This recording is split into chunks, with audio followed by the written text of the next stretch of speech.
Hey, what's up coders? Welcome to One Little Coder. In this Point E tutorial, we're going to see how to take a photo which is a 2D and convert it to 3D point clouds, just like this. So I've taken this Hulk photo and then I tried to convert into a 3D image that looks like this. This is not a perfect response to the image that we give, but I wanted to show you the potential of this technology and what are the things that you can do to improve the outcome of this 3D image. And we're going to go over the entire code, and I'll share the Google Colab link in the YouTube description for you to play around with the code.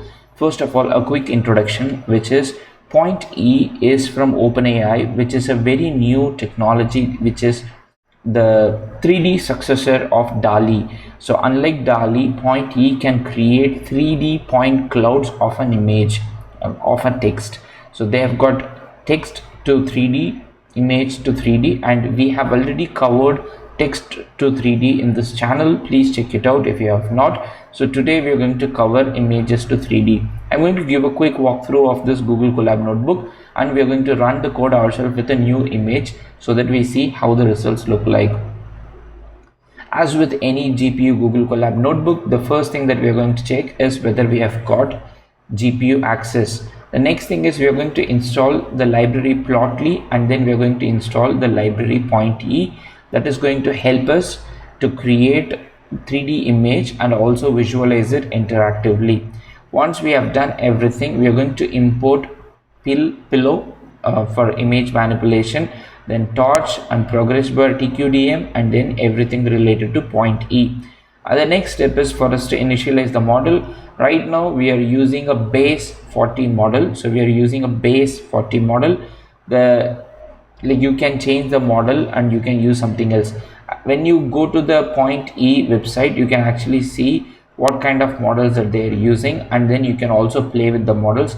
They've got different parameters of models. So this is a 40 million parameter model, but if you want a different parameter model, you can also use that model.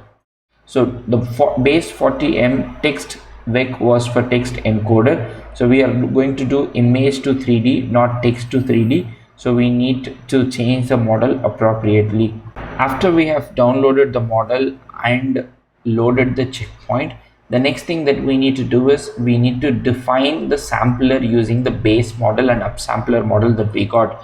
So the sampler has got certain important aspects that we need to keep in mind. One of the most important thing is the guidance scale. The guidance scale and the model parameter that you have chosen will have a huge impact in the kind of output that you have. If you are familiar with the stable diffusion world, you know that the guidance scale often defines the quality of the image. So this is something that you need to play with. Anything from 3, 5, 7, whatever the value, please play with guidance scale. And also, if you do not find a good result with the base 40M model, then try out different options. Like even you have got 1 billion parameter model, if you have got enough computation, you can definitely try it out. The next line of code will help us upload a file. In this case, we have already uploaded a file which is the 3D image of the Hulk, which is something that I got from internet. Whenever you are going to upload a file for image to 3D, make sure that the image does not have a lot of items in it. For example, if you're going to upload an image, that image should have one object in it, only one object in it, and then it should have a plain background just like this. So that will help the algorithm take the object separately and then convert into image. So we're going to see another example of how this works much better than what is happening with the Hulk. So once you have uploaded the right type of image, the next thing is you have to load the image. The image file name will be displayed here. You can load the image and then start running the sampler. Now, one thing that you would find it different between the text to 3D model and the image to 3D or photo to 3D is in the model quarks, you actually send the image. So the model quarks contains the image, the actual image that you have just uploaded, and once you run this, it is going to create the samples. At this point, the samples have been created and the samples are ready and stored for us. So we can just visualize the input image, which is what we gave, and then using the sampler, we can convert the samples into a point cloud, and that's what we are called PC. And then if you want to visualize the point cloud in 2D, like as a 2D image, you can see how the point cloud looks like. And then we are going to generate the output 3D image. So the 3D image we are going to generate is going to basically based on the point cloud that we just created, and this is how it looks as of now. Like as you can see, this is how it looks. Still not perfect. Hulk's head is not very clearly visible, you can see. It's still not perfect, but this can literally take a few minutes of Python code and a very powerful model, which is Point in this case, and a good computation power GPU that can help us convert the 2D image of Hulk into a 3D image now, which you can export and then use it on tools like Blender, for which I've created a separate video which I'll link it in this YouTube description as well. So now that we have seen the entire code of this Google Colab notebook, let's go ahead and then see how to create another. Like let's look at another example. So I'm going to run this particular line of code, which is files.upload again, and then I'm going to upload a chair here. So this is a very simple chair, and once the chair is uploaded, I'm going to convert the name of the chair. So this chair is already available, so you can see this has been saved in this file name. I'm going to paste it here, and then I'm going to run this. Once I run this, as you can see, it is going to create samples for the chair or for the image that we uploaded using the sampler that we have defined before. At this point, the samples have been completed, and it took about a minute plus for the samples to be completed. Let's take a quick look at the input image that we have given. Like I said, this is a very simple image. This image has got only one object, and it has got a very contrasting background, and so it's easier for image to be segmented and the object to be segmented here, which is in this case a simple chair with 4 legs. So let's go ahead and then create the point cloud, and let's try to visualize the point cloud in a 2D space using matplotlib technically.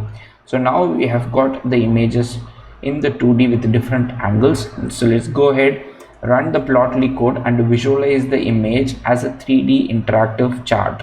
So now you can see that it has done a very good job, a much better job in fact than the Hulk, because now a chair is much more obvious for the algorithm to plot than a human like superhero here.